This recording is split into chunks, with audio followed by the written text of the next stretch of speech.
예술적, 역사적 가치가 있는 목재 건축물이나 목공예품 등의 유물들이 언제 만들어졌는지 규명하는 일은 매우 중요하다. 유물에 사용된 나무가 벌채된 시기를 측정하는 방법으로는 탄소연대법과 연륜연대법이 있다. 탄소연대법은 채취한 유물의 일부를 시료로 만들고 시료 내에서 들어있는 탄소 -14의 양을 측정하여 유물을 만드는 재료로 사용된 나무의 대략적인 벌채 연도를 추정하는 방식이다. 탄소연대법은 측정 오차가 50년 내외이기 때문에 매우 오래된 유물의 대략적인 연대 측정에 적합하지만 오래되지 않은 목재의 정밀한 연대 측정에는 한계가 있다. 반면 나무의 나이테, 즉 연륜을 분석하는 연륜연대법은 1년 단위까지 연대를 측정할 수 있어 목재 건축물이나 목공예품 연구에 가장 적합한 연대 측정 방법으로 알려져 있다. 나무의 생장은 기후의 영향을 많이 받기 때문에 같은 지역에 서식하는 동일한 종류의 나무는 시기별로 독특하게 자라난 연륜 패턴을 공유한다. 대체로 봄과 여름에는 세포 분열이 활발하여 나무의 부피가 빠르게 커지고 가을에는 생장 속도가 감소하여 천천히 커진다. 봄과 여름에 자란 부분을 춘재라고 하고 가을에 자란 부분을 추재라고 하는데 춘재가 추재에 비해 색이 연하고 폭이 넓다. 나무는 이처럼 1년을 주기로 춘재와 추재가 번갈아 만들어지는 동심원 모양의 태를 가진다. 이러한 연륜은 당시 기후에 따라 면적이 달라지는데 가뭄이 지속될 경우 연륜의 폭이 좁고 강우가 적절한 경우 연륜 폭이 넓다. 이를 분석함으로써 나무의 생장 지역과 연대를 추정할 수 있다. 예를 들어 연륜 분석을 통해 경북궁의 경회로에는 19세기 중반 설악산의 소나무가 사용된 것으로 추정할 수 있다. 연륜연대법은 이처럼 연륜폭을 분석함으로써 유물에 사용된 나무의 벌채 연도를 추정한다. 연륜연대법을 사용하기 위해서는 연륜의 폭을 측정하여 만들어진 연륜폭 그래프인 연륜연대기가 미리 작성되어 있어야 한다.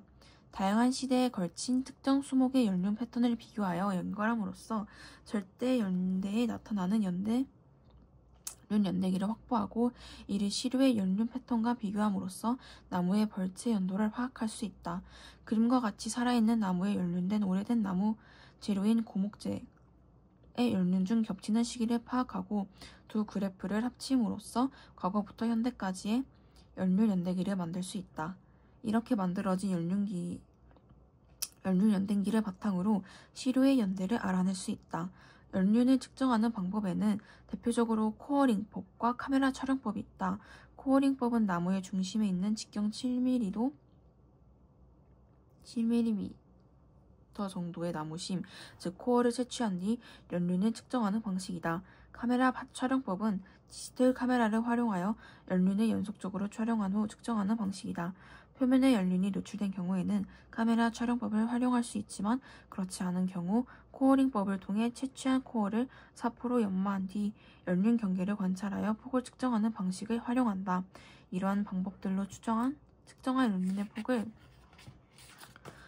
연륜 연대기와 비교함으로써 나무의 연대를 추정한다. 연륜이 노출되어 있거나 코어를 채취하기 위해 뚫은 작은 구멍에도 큰 영향을 받은 공예품에는 주로 카메라 촬영법이 활용되고 목재 건축물 중 연륜이 노출되지 않은 건축물에는 주로 코어링법이 활용된다. 그리고 나무를 통째로 활용하는 경우가 많은 건축물은 대부분 나무 껍질이나 변재가 붙어 있지만 대부분의 목 공예품은 심지를 주로 활용하므로 제작 과정에서 변재 일부가 제거되어 마지막 나이테를 확인할 수 없다. 마지막 나이테를 통해 벌채 연도를 알 수 있으므로 대부분의 목 공예품은 정확한 벌채 연도를 알려면 얼마만큼 변재가 상실되었는지 추정해야 한다. 예를 들어 독일산 참나무는 변재의 연륜이 보통 15개에서 20개 정도가 있는데 이 나무로 만든 공예품에 변재의 연륜이 10개만 있다면 제일 바깥 부분의 연륜으로 측정한 연도보다 5에서 10년 정도 전에 벌채되었다고 추정할 수 있다.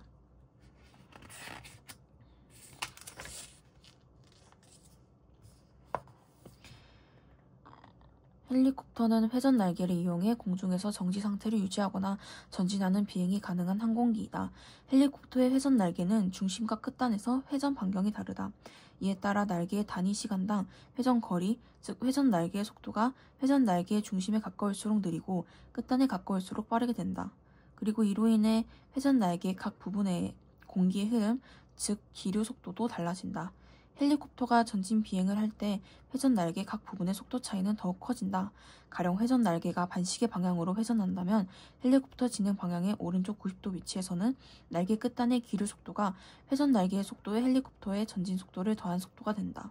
반대로 진행 방향의 왼쪽 90도 위치에서는 날개 끝단의 기류 속도가 회전 날개의 속도에서 헬리콥터의 전진 속도를 뺀 속도가 된다. 이때 회전하는 날개의 오른쪽 절반 부분을 전지기, 왼쪽 절반 부분을 후퇴익이라고 한다.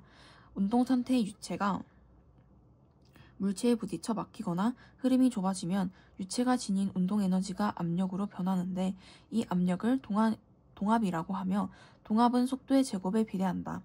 동압과 정지 상태의 유체에 작용하는 압력인 정압을 더한 것이 전압이며 전압은 일정하다.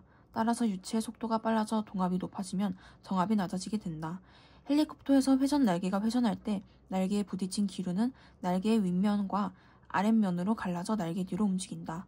날개의 윗면과 아랫면의 형태 차이로 인해 날개 윗면의 기류 속도가 아랫면에 비해 상대적으로 빨라지면 헬리콥터를 위로 띄우는 힘이 발생하는데 이를 양력이라고 한다. 이때 기류 속도가 빨라지면 날개 윗면과 아랫면의 기류 속도 차이가 더욱 커져 양력도 증가한다. 공기가 흐르는 방향과 날개가 이루는 각인 음각이 변해도 양력의 크기가 달라진다. 연날리기에서 연을 기울여서 바람이 부는 방향에 대해 밭음각을 크게 하면 연이 상공으로 더 높이 뜨는 것처럼 일반적으로 날개의 밭음각이 커지면 날개 윗면과 아랫면 사이의 속도차가 커져 발생하는 양력도 커진다. 그런데 헬리콥터의 전진익과 후퇴익의 밭음각이 같다면 전진익과 후퇴익에서 기류 속도가 다르기 때문에 전진익 쪽의 양력이 커지고 후퇴익 쪽의 양력이 작아져 헬리콥터가 옆으로 쓰러지는 문제가 생긴다. 그래서 그림 1과 같이 회전 날개에 플래핑이 필요하다. 즉 그림 2와 같이 날개가 전진익에서는 플랩업 해서 위로 올라가고 후퇴익에서는 플랩 다운해서 아래로 내려가면 전진익과 후퇴익에 작용하는 양력의 균형을 맞출 수 있다.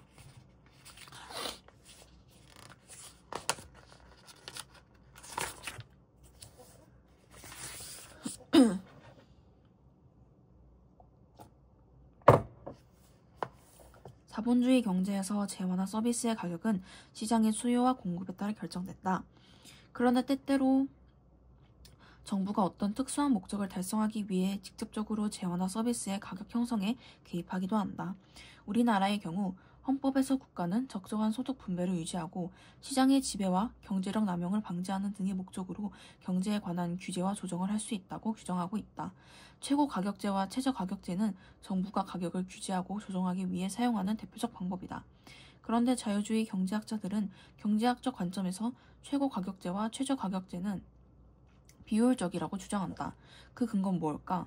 가격 상한제라고 불리는 최고 가격제는 시장 균형 가격보다 낮게 가격의 상한선을 설정하는 제도이고, 가격 하한제라고도 불리는 최저 가격제는 시장 균형 가격보다 높게 가격의 하한선을 설정하는 제도이다.